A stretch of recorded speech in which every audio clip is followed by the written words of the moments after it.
Hi guys, so there's three levels of empathy. Uh, Me being in a healing profession, like being a professional healer, I've really had to work with empathy because I'm a very empathic person. Always have been. It comes from just how I was brought up. It's a gift, but any gift is a double-edged sword. On one side of it is this huge gift, another side of it is something that can break you. And gifts often appear very simple. So if people are empathic, they can very easily pick up what's happening in a room. They can feel what's happening inside someone else. Me as a healer, I can often feel the inside of the inner world of another person. I can feel that, and it's extremely useful to my work, especially when someone's really needing to open up about things. Um, it's amazing the gifts people have in this area, and it's more common than what you might think.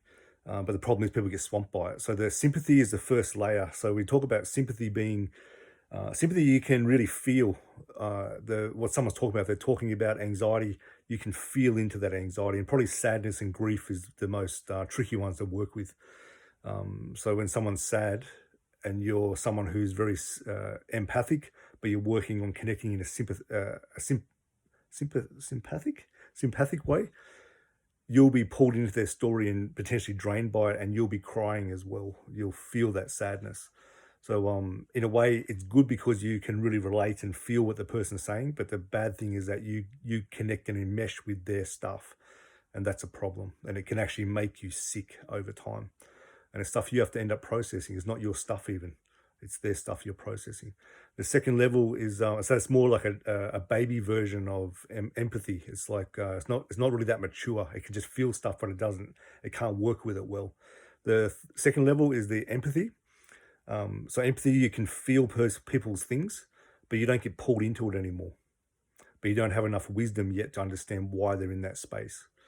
So you're not getting pulled in. You're able to sit and hold space for people's emotions, their feelings, and you're not drained by it. You don't need to process their stuff. So that, from my experience, needed a certain technique to understand how to do that and unlock, and that's extremely potent. But very simple technique, by the way. The third level is so that's like the adult version. So sympathy is the child, not very mature, getting more mature, becoming the adult, becoming more responsible for our connection and enmeshment with people's emotions and feelings. The third one is more like the wise person, so quite mature person, and that's the spiritual empathy. The spiritual empathy has the overview. It can see why that person's in that space and why they need to be in that space. So someone who's in grief because of someone who's passed away, and maybe not that long ago, weeks or months ago, they're in that space, and for them to just feel happy is not something that they can do. And it's like the spiritual empathy will come in and go, yeah, it makes total sense. For you, part of your consciousness would feel like it's the wrong thing to do while you're still grieving over the death of this person. It's fine. The things will change. It's part of your soul growth right now to work on grief, and the things inside of grief, especially when people die, the grief that we feel is not just the loss of them, but the loss of things that feel like are dead inside of us already. That's the real, I guess, the key inside of grief is that it gives you that sense and contact of things that are actually dead inside or feel like are dying inside yourself.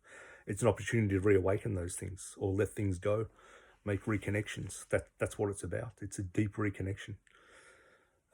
So that's some spiritual empathy right there. If someone's stuck in their life, their spiritual empathy, spiritual empathy will come up and show this person needs to be stuck right now. And the conscious mind goes, how can we allow that to be? How can that be? But the more that you meddle, the more usually, if that person really needs to be in a stuck space to understand that's their part of their soul growth right now, they're in this stuck space and they've got to be there. They've got to work out a heap of stuff to do with limitations, to do with stuckness, to do with thinking, thought loops, all the thoughts that come with being stuck, not be able to achieve what you want. Patience, all sorts of stuff is inside that, and the feelings, the emotions, the anger, the frustration, the sadness, the anxiety, the dread, all those dark things is like that's been pulled up from the subconscious. That's the soul work right now. So for you to try to rescue them, that's a problem. It very often doesn't work, and definitely doesn't work long term. when you rescue people. That person's in that shit right now, and they'll come out the other side and they'll be more wiser because of it. They'll unlock things inside their own psychology, and then ultimately they'll be able to help themselves in the future if the similar situations come up, because there's a pattern they have of being stuck. It'll give them insight into this pattern. So they're better help themselves. They won't be stuck so long next time. And then when other people come up in their life who are maybe stuck, they can relate. They can feel, they can be of much greater assistance than when they were before, and they have insight and wisdom about it. That's what the spiritual empathy says. It's the higher nature, the wisdom. I hope this helps.